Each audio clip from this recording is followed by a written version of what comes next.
Hello friends, কেমন আছেন সবাই? আশা করি সবাই অনেক অনেক ভালো আছেন। তো বরাবর মতো সবাইকে স্বাগত জানাই আমার চ্যানেলে। তো ফ্রেন্ডস, আজকের এই ভিডিওটিতে আমি আপনাদের সাথে ফেসবুকের খুবই গুরুত্বপূর্ণ একটি টপিক শেয়ার করব। তো ফ্রেন্ডস, সচরাচর কিন্তু আমরা সবাই ফেসবুক ইউজ করে থাকি। তো ফ্রেন্ডস, অনেক ইউজারই আছেন যারা ফেসবুক ইউজ করতে করতে একটা পর্যায়ে এসে মনে করেন যে আপনার ফেসবুকটি অন্য কেউ ইউজ করছে কিনা। তো ফ্রেন্ডস, অনেকেই আছেন যারা জানেন না যে আপনাদের ফেসবুকটি অন্য কেউ চুরি করে বা গোপনে চালাচ্ছে কিনা। তো ফ্রেন্ডস, আপনি যে ইমেল বা ফোন নাম্বার দিয়ে বা পাসওয়ার্ড দিয়ে ফেসবুক অ্যাকাউন্টটি খুলেছেন, সে অ্যাকাউন্টটি অন্য কেউ চালাচ্ছে কিনা সেটি আপনি কিভাবে বুঝবেন। তো ফ্রেন্ডস, আজকের টিউটোরিয়ালে আমি আপনাদেরকে সেটি দেখিয়ে দিব যে আপনি কিভাবে বুঝবেন আপনার অ্যাকাউন্টটি অন্য কেউ লগ ইন করে চালাচ্ছে কিনা। তো ফ্রেন্ডস, জানতে হলে ভিডিওটি অবশ্যই শেষ পর্যন্ত দেখতে থাকুন। আশা করি আপনাদের অনেক উপকারে আসবে। তো ফ্রেন্ডস, আর কথা বাড়াচ্ছি না, আর কথা না বাড়িয়ে চলুন আমাদের আজকের টিউটোরিয়ালটি শুরু করা যাক।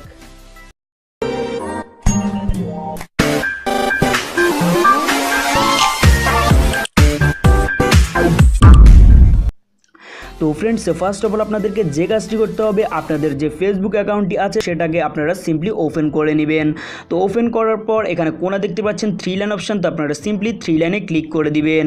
তো 3 লাইনে ক্লিক করার পর এখানে নিচে চলে আসবেন। তো নিচে আসার পর এখানে একটি অপশান দেখতে পাবেন সেটিংস অ্যান্ড প্রাইভেসি, আপনারা সেটিংস অ্যান্ড প্রাইভেসিতে ক্লিক করে দিবেন। তো তার নিচে আরেকটি সেটিংস অপশান দেখতে পাচ্ছেন, আপনারা সেটিংসে ক্লিক করে দিবেন। তো ক্লিক করার পর আপনাদের সামনে এখানে একটু লোডিং নেবে। তো লোডিং নেওয়ার পর এখানে আপনাদের সামনে এরকমই একটি ইন্টারফেস চলে আসবে। তো আসার পর এখানে নিচে দেখতে পাচ্ছেন সিকিউরিটি অ্যান্ড লগ ইন নামে একটি অপশান, তো আপনারা সিকিউরিটি অ্যান্ড লগ ইনে ক্লিক করে দিবেন। তো ক্লিক করার পর আপনাদের সামনে এরকম একটি ইন্টারফেস চলে আসবে। তো আসার পর আপনারা এখানে নিচে দেখতে পাচ্ছেন হোয়ার ইউর লগড ইন, তো তারই নিচে আবার দেখতে পাচ্ছেন সিমোর, তো আপনারা সিম্পলি সিমোরে ক্লিক করে দিবেন। তো সিমোরে ক্লিক করার সাথে সাথেই আপনাদের যে ফেসবুক অ্যাকাউন্টটি আছে সেটি কোথায় লগ ইন করা আছে সেটার ডিটেলসটা কিন্তু এখানে চলে আসবে। তো ফ্রেন্ডস, এখানে দেখতে পাচ্ছেন আমার মোবাইলে আমার যে ফেসবুক অ্যাকাউন্টটি আছে সেটা কিন্তু লগ ইন করা রয়েছে, তারই ডিটেলস কিন্তু এখানে দেখাচ্ছে। তো ফ্রেন্ডস, আপনাদের ক্ষেত্রে যদি কেউ আপনাদের অ্যাকাউন্টটি চুরি করে লগ ইন করে তার ডিভাইসে দেখে তাহলে কিন্তু আপনার এখানে শো করবে। তো ফ্রেন্ডস, আপনারা কি করবেন, আপনারা সিম্পলি এখানে 3 লাইন অপশান আছে, আপনারা 3 লাইনে ক্লিক করবেন। 3 লাইনে ক্লিক করার পর লগ আউট করে দিবেন। তো লগ আউট করার সাথে সাথে কিন্তু তার ডিভাইস থেকে আপনার যে ফেসবুক অ্যাকাউন্টটি আছে সেটা কিন্তু লগ আউট হয়ে যাবে। তো ফ্রেন্ডস, আবার অনেকেই প্রশ্ন করতে পারেন যে লগ আউট করার পর যদি সে পুনরায় আবার আপনার যে ইমেল অ্যাড্রেসটি আছে বা ফোন নাম্বার দিয়ে যদি আবার আপনার অ্যাকাউন্টটি লগ ইন করে নেয় তাহলে আপনি কি করবেন। তো ফ্রেন্ডস, তার জন্য আপনারা সিম্পলি ব্যাক চলে আসবেন।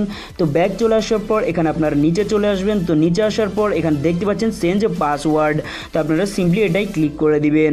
তো এটা যদি আপনারা ক্লিক করেন তাহলে আপনাদের সামনে এরকমই একটি ইন্টারফেস চলে আসবে। তো আসার পর আপনারা এখানে আপনাদের যে আগের পাসওয়ার্ডটি আছে সেটি আপনারা এখানে বসিয়ে দিবেন। তো বসানোর পর আপনার যে নতুন পাসওয়ার্ডটি দিতে চান সেটি আপনারা এখানে বসিয়ে দিবেন। তো বসিয়ে দেওয়ার পর নতুন পাসওয়ার্ডটি আবার আপনারা এখানে পুনরায় বসিয়ে দিবেন। তো বসিয়ে দেওয়ার ফলে কিন্তু আপনার যে ফেসবুক অ্যাকাউন্টটি আছে সেটা কিন্তু সে চাইলে কিন্তু আর চালাতে পারবে না। তো ফ্রেন্ডস, এটি কিন্তু আসলে খুব ভালো একটি সেটিংস, আশা করি এই সেটিংসটি অনেকেরই উপকারে আসবে। তো ফ্রেন্ডস, আমার টিউটোরিয়ালটি এ পর্যন্তই ছিল। তো ফ্রেন্ডস, ভিডিওটি যদি ভালো লাগে তাহলে একটি লাইক দিয়ে দিবেন, আর অবশ্যই কমেন্টস করতে ভুলবেন না। আর আমার চ্যানেলে যদি নতুন হয়ে থাকেন তাহলে প্লিজ আমার চ্যানেলটি সাবস্ক্রাইব করে রাখবেন। তো ফ্রেন্ডস, দেখা হচ্ছে নেক্সট টিউটোরিয়ালে, সে পর্যন্ত সবাই ভালো থাকুন।